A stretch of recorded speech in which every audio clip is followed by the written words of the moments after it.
Every night, they had to stand in front of the mirror for 10 hours. Even when they were exhausted to the extreme, they didn't dare to close their eyes and rest, and their faces had to maintain a calm expression, not daring to show the slightest bit of panic, because there was a group of mysterious alien creatures that would gather in front of the mirror and mimic human movements. Someone had once tried to escape this eerie forest, but no matter which direction they ran, they would always end up back at the starting point, and when night fell, those monsters would swarm out, tracking the scent of the escapee, and brutally killing them. During one outing to find food, Belle partnered with the youngest, Taylor. She proposed a bold hypothesis. No one had ever truly seen those monsters. Perhaps it was all just a lie fabricated by Julia. So driven by curiosity, the two secretly went to where the monsters were hiding, facing the deep and mysterious cave. Both decided to take a risk. Taylor was responsible for holding the rope at the entrance, while Belle ventured deep into the bottom of the cave. When she reached the bottom, she found no trace of monsters. Instead, there were many tools scattered about that humans use daily. Belle didn't think much of it. She picked out some things that might be useful,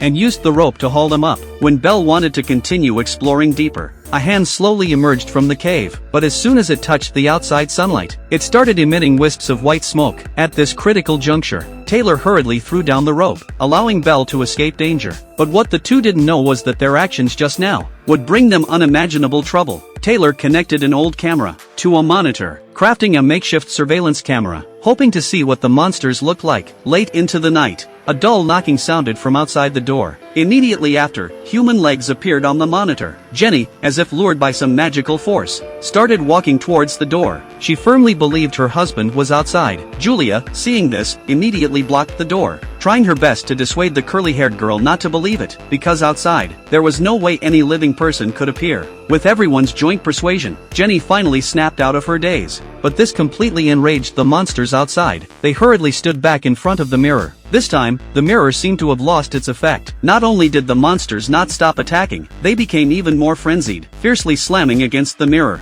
A series of intense tremors came from the room. This movie is called The Watchers. Daniel!